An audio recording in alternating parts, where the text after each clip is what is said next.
0, and that's it. We are live on the internet. How's it going, Mick? Doing well. How are you, Eric? Excellent. We had a little bit of technical difficulties, but I think we've got it figured out. At least good enough for the time being. And you can see it afterwards to see what it looks like, which will make me exciting. So I worked with your wife Sue for a couple years at the National Drowning Prevention Alliance, and I really enjoyed working with her there. And I met you a few times at the conferences, and you came along. There's Sue. Hey, Sue. So tell me a little bit about your work and what you do. I'm the Senior Director of the Facilities Development Department at USA Swimming. Okay. Basically, we help people build new pools. We help people renovate pools. We help people solve pool problems. And then Sue steps in, and along with me, we help people program pools so they're financially sustainable and hopefully customer friendly to the community. So it's a partnership. We both cover each other. We can both do each other's job. But my main thing is the building and the physical facility, while her main thing is the programming. And then we both, of course, have a tremendous interest in drowning prevention and all of the new initiatives and proven initiatives out there in the USA. Now, when you say you help people build new pools, you're not talking about residential pools, are you? No, that's where I do have a residential pool background. Okay. But with USA Swimming, we try to stay in the commercial end of it. So when I say people, I mean cities, park districts, swim club, parent boards, swim coaches themselves, universities, high schools, pretty much any of the larger pools. All of our pool designs have 3 pools involved. We have a lap pool, competitive pool, recreation pool, in other words, the big pool. We have then a teaching pool, programming pool, which would be used for learn to swim, adult exercise. And then we also usually have a smaller, warmer pool we can use for therapy, private swim lessons, and that kind of thing. So let's give people some context, because if I was just hearing this for the first time, it sounds like USA Swimming is a pool builder, but that's not really the case, right? No, we have a syndicate of 70 plus manufacturers that we call professional providers, architects, aquatic engineers, manufacturers. We work in conjunction with them when we go into a project that needs design, and then basically after the fact, we're a problem solver. If you have bad air quality indoors, we do some residential troubleshooting from people that have known us in our previous businesses. You end up with green water for some reason. It's not unusual that I would get an email saying, "Hey, Mick, all of a sudden my water turned green, it rained, what's going on?" So we do both, but mainly commercial. And no, we're not a pool builder, we're a support system. Since USA Swimming is the largest swimming organization in the country, we have over 460,000 members, 2,800 clubs, about 360,000 swimmers. We have a lot of resources that we can help people with. We're definitely in the assist and help mode up to a certain point. We don't charge for our services. This is one of the commitments USA Swimming made when they started the Facilities Development Department, was let's give back. And if we have the expertise, we're doing services anyway, let's share them as much as possible. Yeah, so explain that. What does USA Swimming actually do? What are the services that the organization as a whole provides? We're the governing body from the United States Olympic Committee. We're the governing body for swimming in the United States.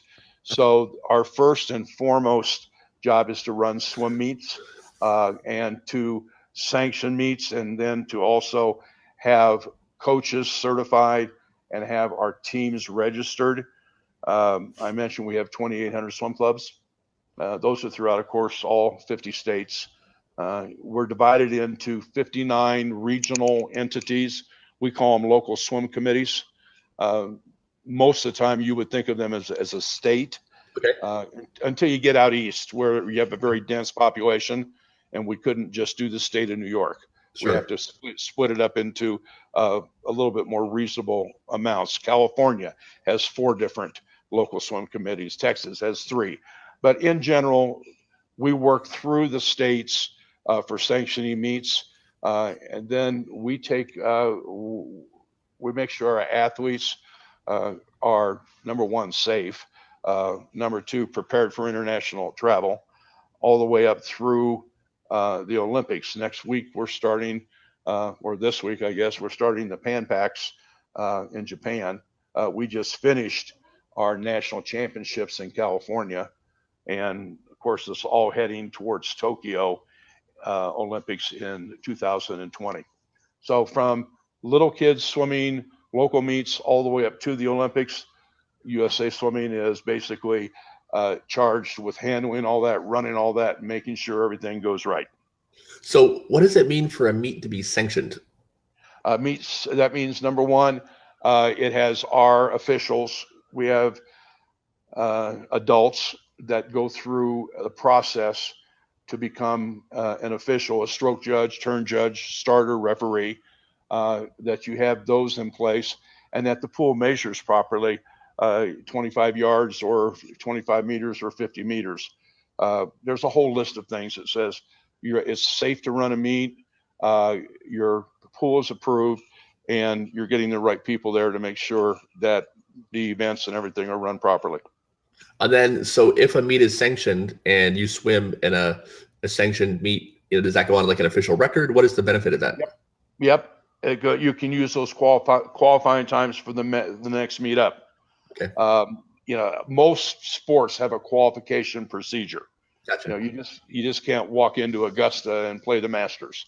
Right. You have a qualification. It's the same way with certain levels of our meets. Once you get over the local level, the state level, you get up into sectionals or what we call the TYR series, or you get into our national meets.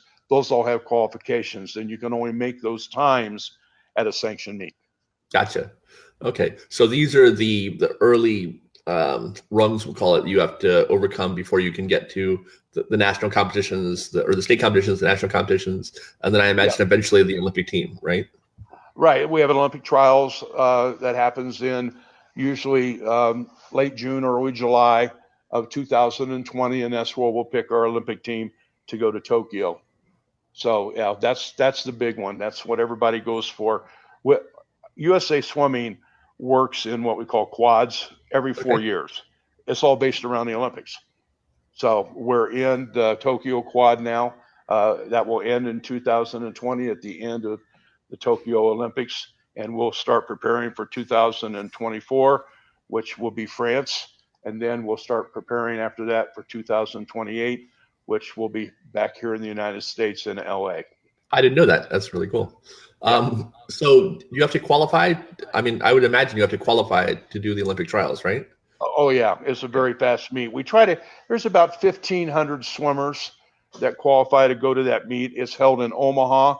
At least this time it will be. As the last 3 have been in Omaha, Nebraska. You get very, very fast. Only the elite, and we still end up getting 60 and 70 swimmers in every event trying to qualify for the top 2 to be on our Olympic team. Wow. I've never really been involved in competitive sports at that level, or any level, honestly. But the work that USA Swimming does has always been really impressive to me, as far as cultivating talent from a really young age, and supporting swimming all the way up to the Olympic level. Yeah, we really try and keep it the age group in the development stage.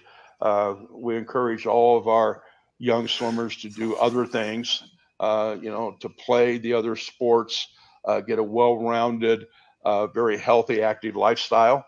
And then by the time they're usually in junior high or high school, they're looking at maybe, getting down to only 1 or 2 sports and, trying to specialize.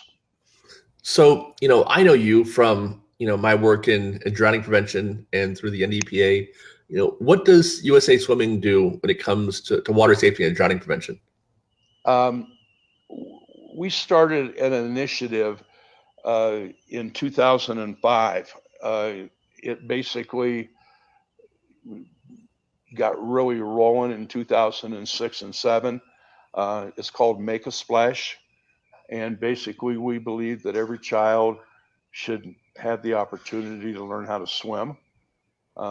We'd like to see it happen before second and third grade, but sooner is just fine. Uh, we we throw a lot of dollars at this that we have gone out and lobbied our sponsors to donate money so that we can do Make a Splash grants. And basically, we try to say if you can't afford to swim, that shouldn't stop you. We have over 1,000 what we call local partners, and they basically have signed up. They've sent us their swim curriculums, in other words, how they teach swimming, their little stations and stuff, or badges, or whatever system they use. They send that to us, or they're part of a national one like the Y or the Red Cross or the Park District, Starfish, Swim America. The national ones are automatically approved. A curriculum that you've developed that you think is the way you want to teach swimming, all you have to do is send it to us, and then we approve you to be a local partner. And that way you can now apply for grants. We've given out well over $5 million in grants the last 8 years. We've taught over 4 million, not personally taught, nor I don't want to sound like we build pools. We don't teach swimming, but our local partners, we've given them grants so they can give either free or reduced cost lessons to kids out there that are looking to know how to swim. That's amazing. So why did USA Swimming decide this was important? We pretty much have been paying attention. It's kind of hard to teach somebody to swim fast before you teach them how to swim. Yeah. So learning to swim becomes the entry level into our sport. But even more than that, learning to swim is still a life skill, which is why, you do what you do and we do what we do.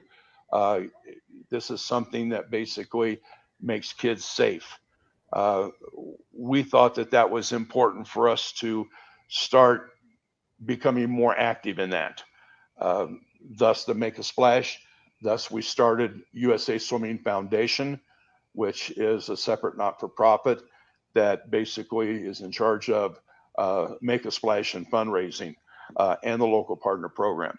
So we have a lessons finder on the USA Foundation webpage that you can type in your zip code, and our local partners will pop right up, and you can contact them, and they'll basically tell you what they offer, whether it's free, reduced lessons, or what their Make a Splash system is that they offer at the local level. And you mentioned second and third grade. Do those grants and the kinds of curriculums that you guys will accept, does that include the really young, like the infant swim rescue type stuff, or does it start at everybody? Okay. Yeah. Basically, that's up to the local partner. Gotcha. We have local partners that basically they're one of our largest ones right now is Chicago Park District. It's one of our newer ones. Well over 3,000 swimmers. They may use the grant money for transportation. Okay. They may say, hey, we know that you can afford, a $6 or a $9 swim lesson, but we can't get the kids to the pool. And so they'll use their grant dollars on their application. They'll say transportation is our number one thing. Where someone else may say, look, we can give it to them at half price. We have to pay pool rental. So rather than a $10 lesson, it's a $5 lesson. And then we have some that are doing really, really good in the learn to swim business. And they say, hey, we're going to dedicate this amount of free lessons. So the local partner has the flexibility to be able to use the grant money the best way to get kids in the door. But yeah, within a reasonable age of being able to take instruction and understand yes and no, all the way up through, 9 and 10-year-olds. Some of them, the train left the station on them and they still don't know how to swim. Sure. So basically, there's no age limit. That's up to the local partner.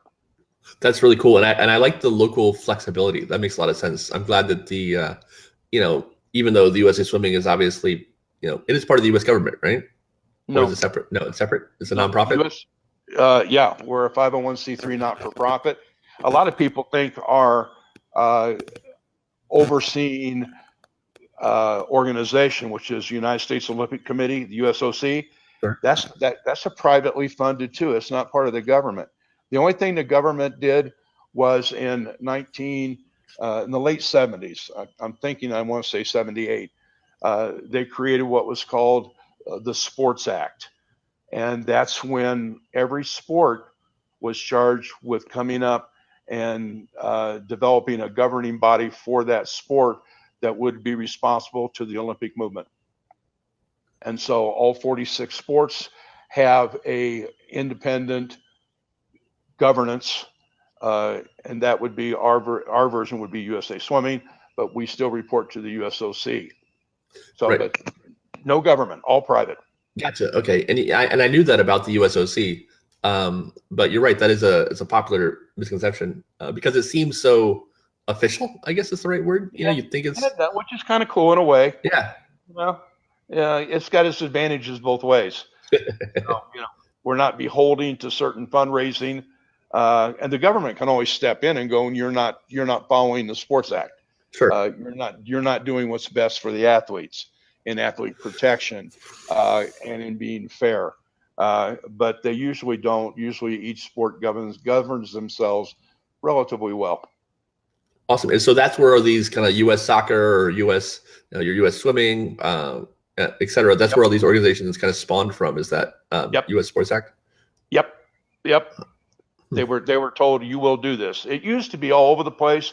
AAU played a part in it. A little bitty this here. Another organization played a part in there, and the government said no more because the Olympics is very important.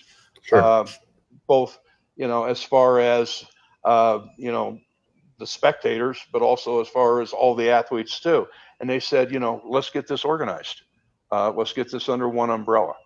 And so thus the USOC and then every other sport. We're what's known as the medal sport. We get more medals than any other sport. Is that true? Yeah. I didn't know that. Yeah, 33 medals last time. Wow. Is that because you just have so many events, or are we just really good at swimming? We're really good at swimming. We also have a very good we have a club system. Okay. So we don't hire the coaches. We don't do the coaches. We basically leave our local clubs in charge of that. And that gives us the freedom for independent coaches to be very creative. And that club system has worked great.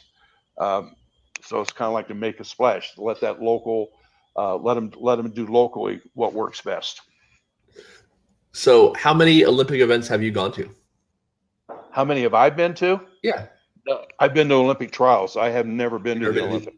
Okay. Well, I'm done with Tokyo now with my part. And I sit on the FINA, which is the overlord of the world swimming. Okay. I'm one of the 5 people that sit on the facilities committee. I'm the USA representative, and we're already looking at France. Gotcha. So I'm so far down the road. People going, well, we're going to Tokyo, and I went, hey, that's ancient history to me. Right. Yeah. You built that pool, 8 years ago, probably. Right. Yeah. Didn't build it, but we've definitely been involved with the design, with advice here and advice there. That's really cool. Would you want to go? Well, it's a hard question. Probably. Yeah. Probably.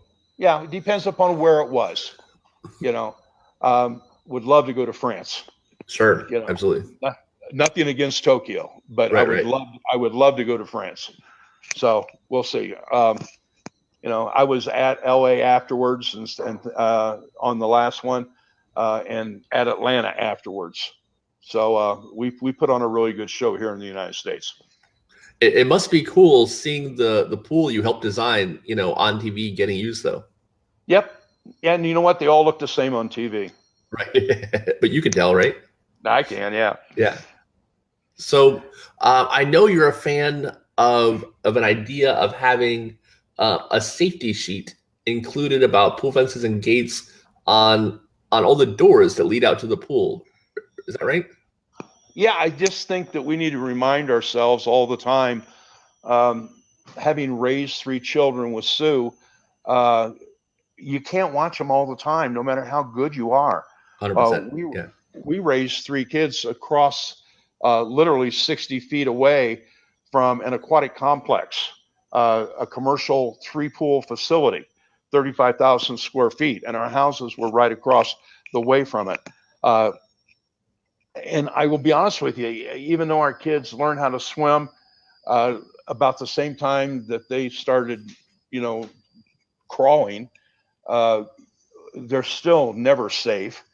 Uh, and every once in a while, when you're even in that kind of controlled atmosphere with professionals around, you turn around and, Missy's not there. Yeah. You know, where's she at? I'm in the pool. Where's she at? I'm worried about the rest of the building usually. Sure. But it's almost impossible to watch a child that with that much vigilance. And so it's not a reminder for the child, it's a reminder for the parent. You know, lock the patio door. If you have a dog door, lock it. If you have a door going to the garage, which connects to the patio, lock it. And then put a warning sticker on it. It doesn't have to be obnoxiously large, but it's a reminder that this is. I mean, we put warning labels on everything else.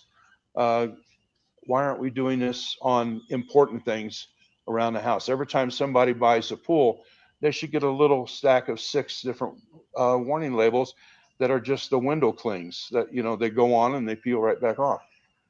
So how big would you imagine it would be? I'm going to say just about the size of a note card. Okay. Yeah, And it just doesn't have to have be big. yeah, just it's just general safety stuff. Make sure the door is locked, make sure the pool fence is in good working Watch, order.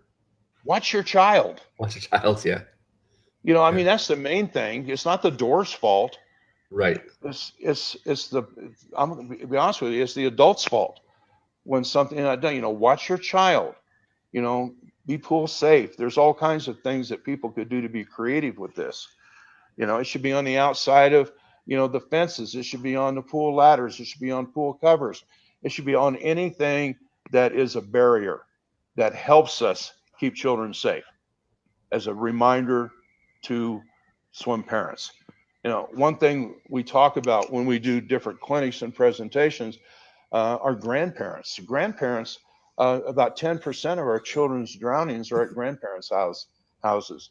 Grandparents raised the children. They did a marvelous job, obviously. The children grew up, they had kids of their own, and the parent and the grandparents have a pool. Right. And they drop the grandkids off to the parents thinking, well, I was raised there. Well, guess what? The grandparents they got out of practice of watching kids. And 10% of our drownings are at grandparents' houses. So those kind of stickers, remind them. They should be free. If I buy a pool from ABC company, I should be able basically, to say, I'd like to have another set of stickers, Sure. for grandparents' house. Uh, because I mean that'd destroy a family, as you know. Uh, Yeah. and it changes everybody's life, so we don't need that. So Yeah. I've talked to way too many families who have gone through that. yeah, with Families United and all the other things, as good a job as they're doing, they'll never, ever, ever go back to the point of before the tragedy happened. Mhm. And that's a shame. I know recently there was a video that got passed around on the internet about that above ground pool with the ladder. Mm-hmm. Right, and we had started talking about that a long time before that. Uh, the ladders, first of all, I don't think any pool, I don't care whether it is one of the big box mart stores that sell the little cheapy 4-foot pools that look like they're about ready to fall down at any minute. Uh, those pools should not be allowed to sell a ladder that doesn't have a safety guard for the steps. Those safety guards need to pass inspection because some of them are not really that good, as you saw with that video that went around with, you know, the little boy that had chimpanzee toes, you know, and he can still climb up the darn thing.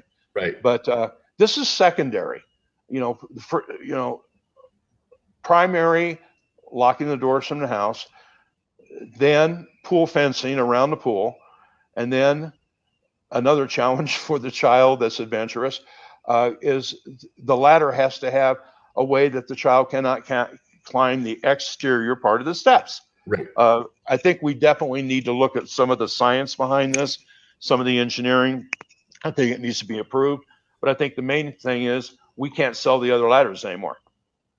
Period. I was thinking something like the stairway gate, the safety gate you see in houses. You know, you got the childproof gates. You know, remember when your kid was, you know, 2 years old and you had the gate for the stairs that you had to unlatch. It's kind of a pain. You know, something like that for ladders, I think would go a long way. You know. Yeah, and they make covers that just literally cover the steps. Sure. I think there's a lot of different things that could be done to be looked at and saying this is the best. That's up to the ladder manufacturers, but we need to stop making the junk ladders. And that, you know, we've had just literally hundreds and hundreds of people, children drown. We started tracking this. About 450 children drowned already in the last 8 years. And this is something that shouldn't be allowed. We can't build a house now without smoke detectors. It's a law. Right. You simply can't do it. So we can't put a ladder in a pool without it being a safety ladder. So we need to change. And my job is to hopefully motivate change. I'm sorry, I don't have the time to lobby for the change. You know, I can only recommend, and we've, you know, looked at about 4 different points with the fences and the ladders and the locks that we feel like we can do a better job at. So, I mean, that's 2 of them. What are the other 2 that you think are? I basically think that, well, we got the fence, life jackets. Life jackets. Life jackets, basically, it doesn't need to be a recommendation. It needs to be a law. You have to have a Coast Guard approved life jacket if you're on the water in a vessel. I don't care whether you're on a paddle boat, kayak, which are basically, you know, death vehicles. I cannot tell you how many kayak and canoe deaths there are. I've been a swimmer all my life. I wouldn't go in it without a life jacket on. Right. But I don't know. There has to be a law. Almost every lake and recreational part of a river has somebody from the Forest Service or the Parks Department who's in charge of monitoring that area. You know, start handing out fines. Yeah, it's got to be voted on, but come on. Literally thousands. I can't track how many people have died because they didn't have life jackets on. What we track is when our news releases that we track from the 20 different sources, when they mention a life jacket was not worn. Okay. Sometimes it's not really good reporting and they don't mention it. I can't assume, but I know that there's literally thousands and thousands and thousands of lives that could have been saved if somebody would have had a life jacket. And I can only think of, in the last 8 years, I can only think of 6 instances where a person drowned with a life jacket on. And it usually had to do with whitewater rafting. And it usually had to do with getting caught in branches and brush. And I don't think it would have made a difference. Life jacket didn't cause it. They drowned despite of the life jacket. Right. Okay. And I think a couple of cases of hypothermia maybe as well. But yeah. Oh, yeah.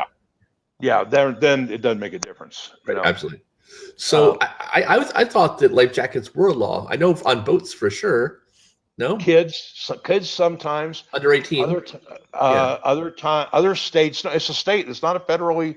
Okay. I think in Florida, at least, you know, if you're a kid on a boat, you have to have it on.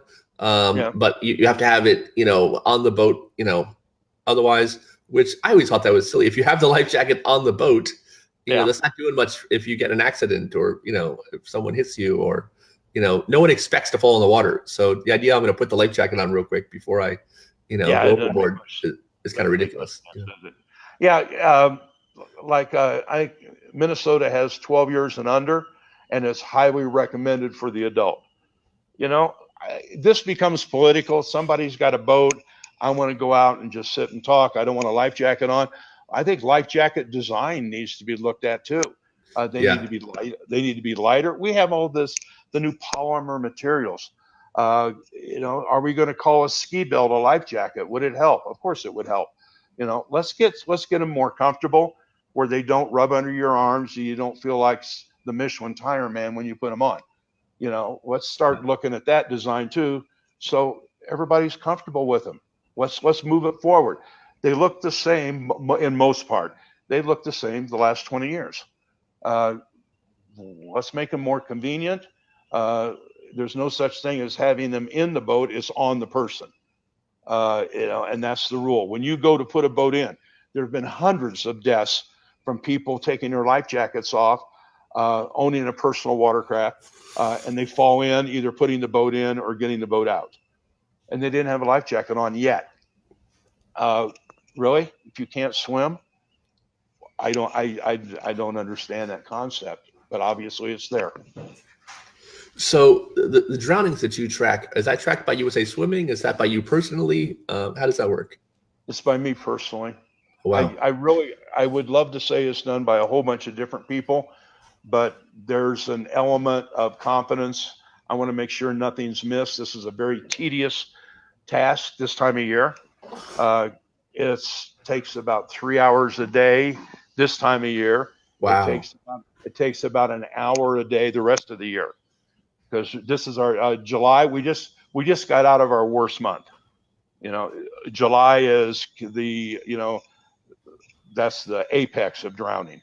August a little bit better, and then September, and then when we get to the October and the colder months, there's only 5 and 6 a day. Right now we're doing 40, 30 and 40 a day. And when we track drownings, we need to know more than just, hey, he drowned or they drowned. We track like 15 different things.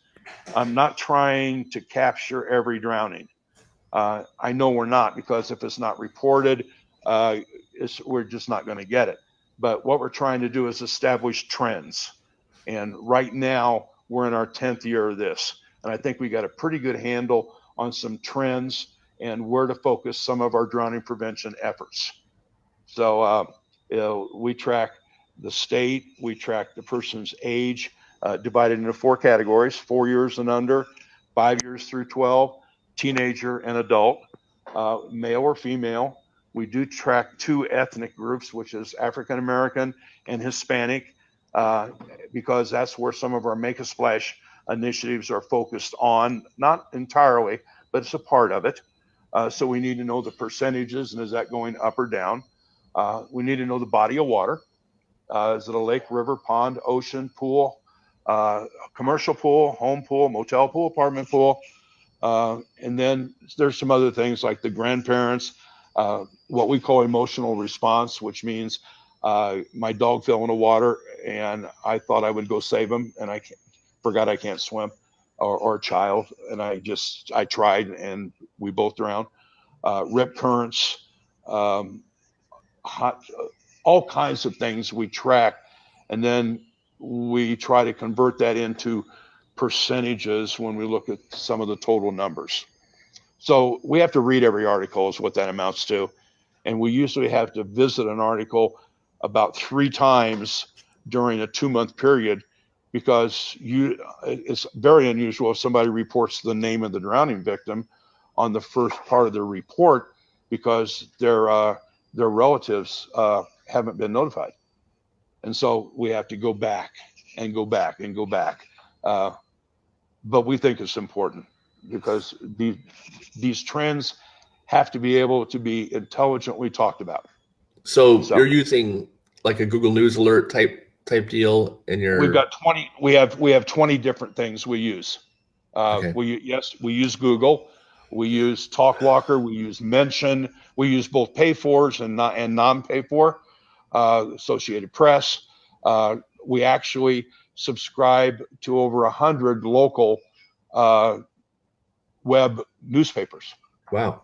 And so these are all set up so that we get, if you think Google alerts, they all come in that way, not through Google, but they all come in to our computer, and we start sorting them. So when I get up in the morning at 4 o'clock, I've got probably 15 drownings that I need to review that didn't necessarily happen overnight, but they got reported, and I got my alerts within a 24-hour period.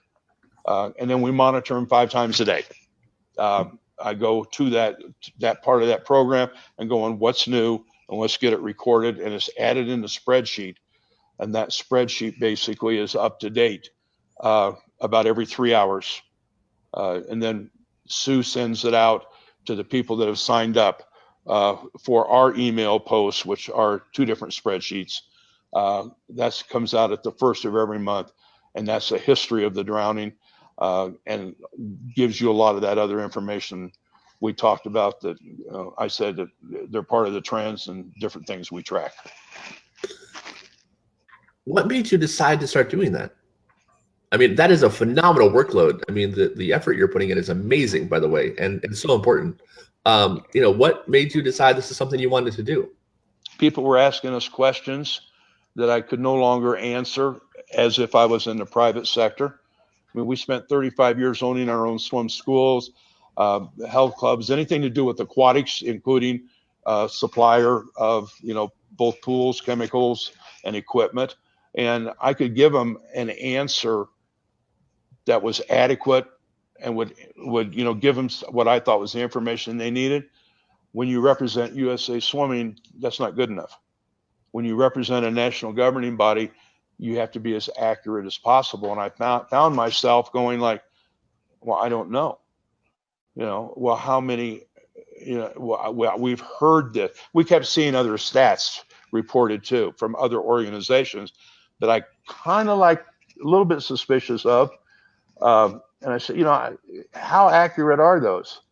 And so basically, we said, well, I guess there's only one way that we can know, and that's basically start tracking it. And so the hardest thing to do was the first 3 months to figure out what you're going to track and how you're going to display the data. Sure. That only changed about 20 times. But we wanted to make sure information we gave was accurate. And we had people like I was on this summer already. We've been on to 3 or 4 different local or state or local major city news sources because they said, we heard this. Is this true? We knew you tracked it. And I said, we're not going to talk true or false. We're going to say, here's the numbers we have collected. So, you can make a more intelligent decision on how you're going to report it. So we use it for our Make a Splash. But why we started it is just because we've always been a resource for information about any kind of aquatic programming. And we just wanted to be as accurate as possible and help us anyway. And then, of course, you see these other organizations that start up, National Drowning Prevention Alliance. You see great guys like you out there, with the pool fencing companies. You see the gate companies. You meet people from Family United. And I guess I asked myself, why wouldn't I do it?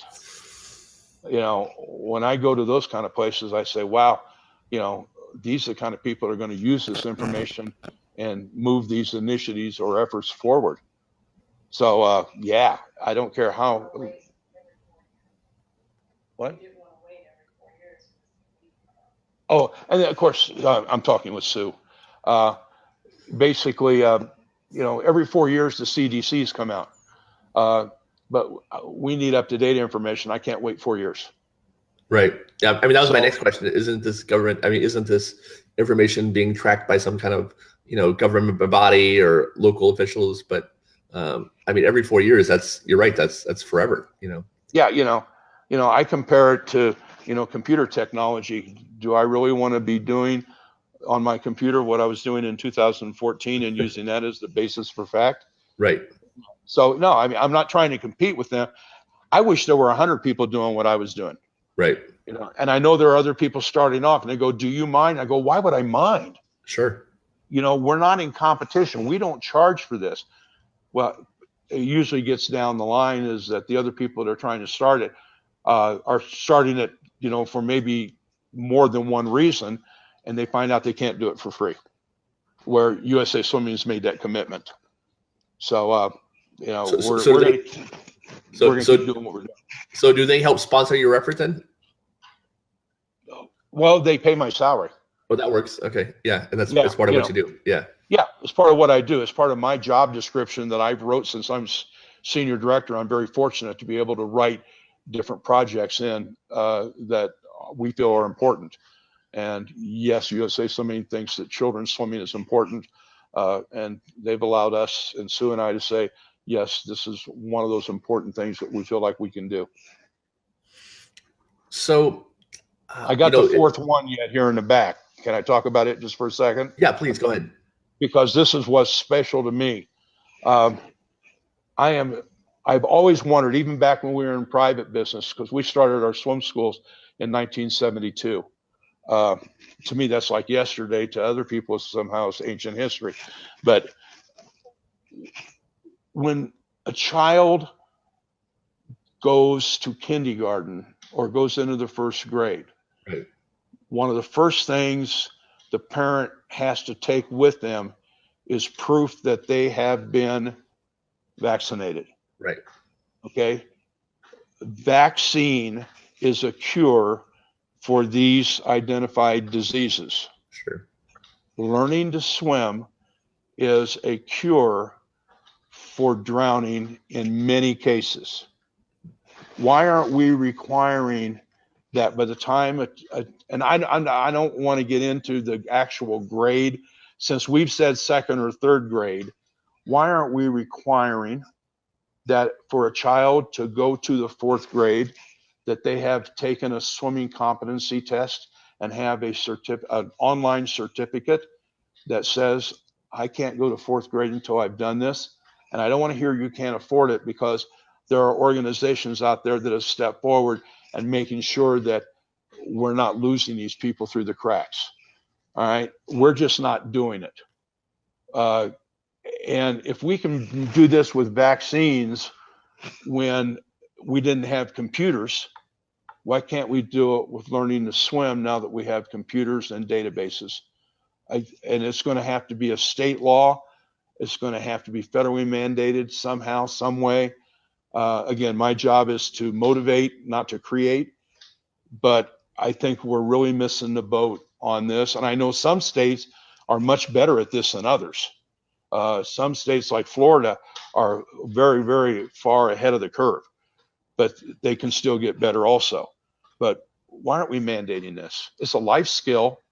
70% of the earth is water. We're going to be around water our entire lives. And the only way I can stop the 63% of adults that drown, because they're the most, adults drown more than children as far as percentage goes, it's a 20-year fix. I can't stop adults from drowning until I teach children to swim. And then 20 years later, we start making advances towards improving the adult situation. And I guess I can only ask why. Why aren't we doing this? It's a magnanimous task. So is polio. So is the Salk vaccine. It was a huge task, and we're much more prepared for doing that right now. We need some leaders, some force, some lobbyists. I mean, we go back and talk about the Virginia Graham Baker Act, which had to do with entrapment in a hot tub, which was not it's not common at all, but it got through because it was a senator's granddaughter. Right. You know, I don't want to wait until Secretary of State. You know, a governor or a president's child dies. We need to get some lobbying and political backing to saying this important. And if you don't think 22,000 people trackable drowning over the last 9 years is important, come on. It's the second most prevalent cause of death in children is drowning. So I think this is the most important thing of anything is, let us do the barriers, let us do the life jackets, let us do, the fences and ladders, but let's teach kids how to swim. And I just think that's something we're not doing as great a job as what we could be. And I'm as guilty as everybody because I'm not too sure where that first step comes. I've heard a lot of people say that swimming lessons should be, required, but I've never heard anybody put it into a system like you have right there. I think that's a really interesting way of compelling people to make sure their kids get swim lessons. Yeah. And I don't care where they're coming from, the YMCA, where they're coming from private swim, because we have swim schools popping up all over the country, Sure. franchises now. We have park districts that teach all summer long. We have school systems. We've got the JCCAs. We've got all these people teaching. Give us a certificate. The person in that school takes the certificate, enters it into the national database. Okay, and they can go to the fourth grade. And they say, well, I can't go to the fourth grade. Well, this shouldn't be a surprise because we've been talking about it since kindergarten. Right. And if you can't afford it, tell us, let's get you on a list. Don't tell me in July that you can't go in August to fourth grade. All right, let's get this problem solved. If you can't afford it, let's get you on the list and let's get you taught. It can be done. Yeah, I mean, it makes sense, and you're right. If we did it for this generation, let's say 2020 it begins, I think you'd be right that in the next 15, 20 years you'd see the numbers go down. Absolutely. And you would know better than most with the numbers that you're collecting. So the thought I had, have you ever thought about taking the spreadsheet and putting it, because you said it's up to date every 3 hours. Yeah. Have you ever thought about putting it online as like a Google Doc or something that people could access in real time? In real time? Or close to real time? No, because I have to go back. It takes me sometimes it takes me 3 weeks to get people's names. Right. I've had times that somebody with names that they said they drowned, and then 3 weeks later, I see that they were recovering in the hospital. Oh, wow. And I don't want that to ever happen. Sure. And so that's sort of like saying we'll send it to you once a month, but it's more than just that certain minute when I get a notification. Like we said earlier, it basically has more of research to do than just that. So about the only thing I feel really comfortable with is once a month doing that. And then you make sure the once a month version is, up to date, is finalized, yeah. essentially. Yeah. By that time we do a lot of work before we send out that monthly. There's edits.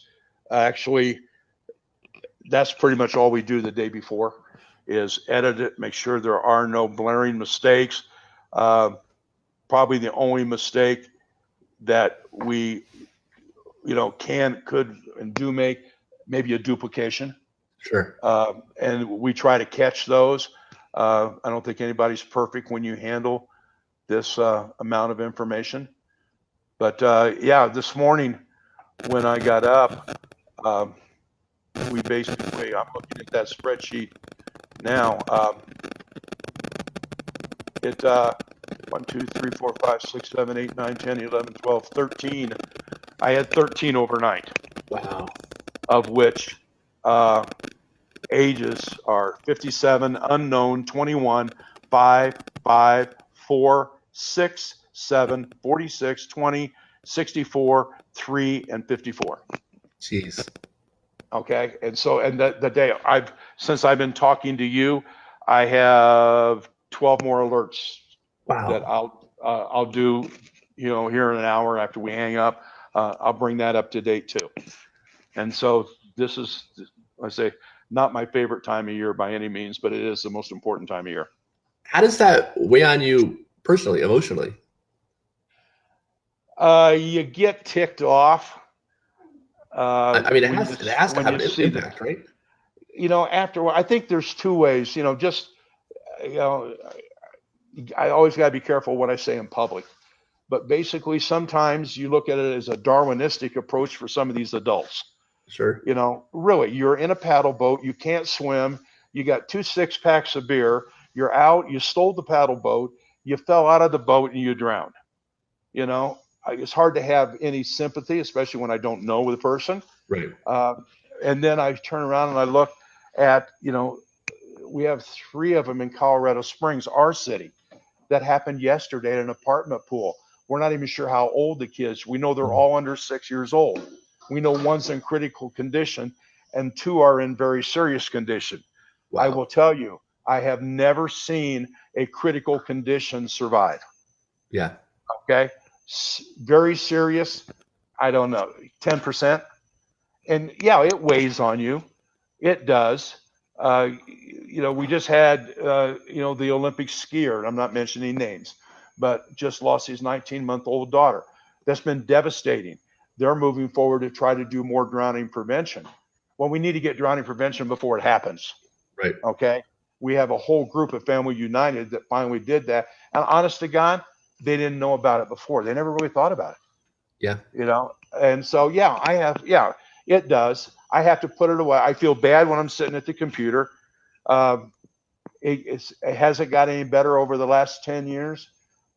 Maybe a little, but it still has an impact. And then you got to get on with daily life and saying, God, what can I do to help the people out there that this hasn't happened to or affected yet? So, yeah, it does. I guess, morticians do the same thing. Obituary writers do the same thing. They handle tragedy and death, and then they get on with their life, and then they go back to it, and you get used to going back and forth. But it still means a lot to you. It still affects you. Sure. I mean, especially knowing that, a lot of these, especially, I mean, you read off just now, really young ages, and there's a pretty good chance that those could have been prevented, Oh, yeah. Yeah, they were an apartment pool where kids pushed each other in. There was no adult supervision because it has a sign up there. This pool has no lifeguards. Right. Why doesn't it say this pool has no lifeguards, but adult supervision is required? Yeah. Okay, water watchers. And I don't mean an adult that can't swim, because that goes back, and then I'm tracking, emotional response type things. So now I have 3 kids and an adult. But common sense has to start prevailing. We have to start getting this out. We do a really, really good job of preaching to the choir. We have conferences that are definitely talking to the people that it's been affected to. They're sharing information. It's emotional support. It's needed, but I don't think we're getting the word out like they did with the seatbelt laws.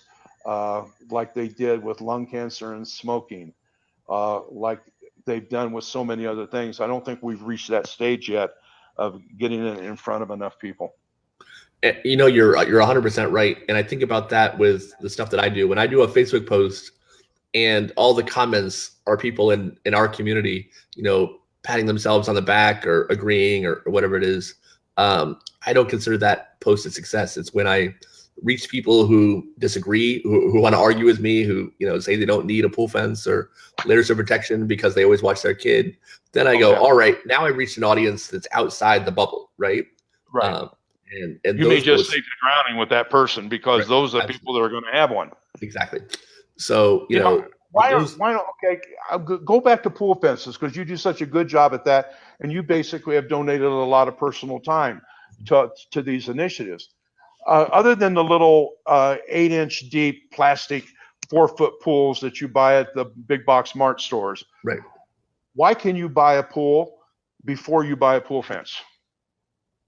I can't buy a gun before I have a firearms card. Sure.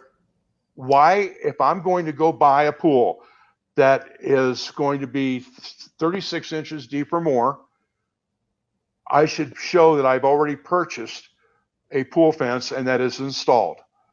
It should be permitted. And then the pool goes inside that fence. We got it backwards again. And I know it's lobbying and it's manufacturer bias sometimes, but right is right. These people, I watch them go in line at the checkout line, and they got, ABC pool in a box. Right. And they have no idea what they're doing. Well, we're going to put it up and it's because it's hot. You know, Eh, really, are you prepared to put this thing up? So I just think again, we need a strict, and I know it's the United States of America, and we have all these amendment rights, and we're free to kill ourselves. But sooner or later, when you're talking about not yourself, but you're talking about your children and neighborhood children, I think there has to be a line drawn. We need to get a better system. I agree, and there are laws in place for in-ground pools in some states, or maybe even above-ground pools in other states. But those the pools you buy from the store, like you're talking about, there's really no regulation on. And those are the most common for drowning. Yeah. So out of the pools, when I look at our stats and I look at the pool drownings, which are basically 4,798 pool drownings in the last 9+ years. About 21.5% of them are what we would call pools. But if you take that 21.5%, over 90% of those are residential above ground pools. Above ground pools. Uh-huh. Wow. Yeah. So it's just they're death traps. So, and that's why then you revert back to where we started this conversation. You revert back to the stickers on the doors, the latches, the locks, the pool fence, and the safety ladder, because that's who we're guarding against, are those people that are inexperienced, they're first time pool owners and have no idea what they're doing. Are there any stats or trends that you have found surprising, or that challenged an idea that you thought you had? I was surprised that when we started tracking this, 82% of the drownings are male. I shouldn't be surprised because we're risk takers. Right. We're definitely lower on the intelligence level than females. Yeah. And so, but really 82%. And then I was again surprised that 62.5% are adults. 12% are teens and 25% are children. I think when we put the actual numbers to those, it was like, whoa. Now I see that this is defined. I was also surprised that the safest body of water in the United States is a water park. Really? I mean, I guess that kind of makes sense, but it does with guards. Right. They do their job. There have only been 44 recorded drownings in 9.5 years. And I'm scared to death when I take my grandkids. Right, because it's chaos. Water park. Yeah, it's chaos. And I can't tell where they're at with the tube and who's falling out, who meant to fall out, who's doing this. I don't go to them because all I'm doing is lifeguarding. Sure. I'm doing what I did all the way through, high school and college. And I said, I don't need that kind of trauma. Right. And so, but they are safe. Wow. It was like, wow, that's a lot. That's with all the water parks we have and all of these crazy rides we have and the wave pools and the lazy rivers unmonitored that nobody can see anybody half the time. They do a pretty good job. And that might be because it looks dangerous, right? It looks like a place where people would drown, so they've taken the proper precautions, and it's a company who they don't want to be held liable, so there's that motivation too, right? Yep. So I mean, it kind of makes sense that they'd be safe, but and it just goes to show that the things that look dangerous, like a water park, aren't so. It's the backyard pool that's by itself and it looks peaceful and calm. That's the thing you got to worry about. You're absolutely right. I know there's some people out there like us, like you, like other members of different organizations that are really trying to bring attention to this and focus on it, but there's not enough of us. Of course. I was talking to a pediatrician yesterday who her daughter drowned a few months ago, and she thought if anybody should have known, she should have known, and she couldn't believe how little she knew about pool safety. And she even said she told her patients, be careful around water, but she didn't stress it, the way she thought the way now she thinks it should be stressed. I'm And sure her name's on my list. it is, I don't want, and that's like, see, that's what I couldn't do. I can record this, remote involvement, right. but that's why I have a hard time. I know Sue does too, when we go to the NDPA National Convention and actually the new ones there. It's hard, Yeah. it's because, they blame themselves, and that it could have been prevented. And it's just, it's a tough week. Yeah. All of a sudden you have a face to put with the name and the circumstance, and that's not a fun thing to do. I've said it before, and I'm sure Sue feels the same, and I think you may have been in that room as well. One of the more powerful things that I've done is when I was on the board of the NDPA. Each year, Families United invites the board of directors up into their suite, and they do a little reception area, and they go around the room, and each one tells a story. And if that doesn't make you want to work for water safety, I mean, it's hard to get through. But at the other end of that, if that doesn't make you leave wanting to do something, I don't know what will. And they did a good job last year in Tampa, because outside of the exhibit hall, each member of Family United purchased a one of those large pop-ups, and the child's picture and the story of what happened is right there in front of you in print. Wow. And every time I would go out for some reason or walk down the hallway, I couldn't help but stop and read. I read every single one of them eventually. Sure. It's just like,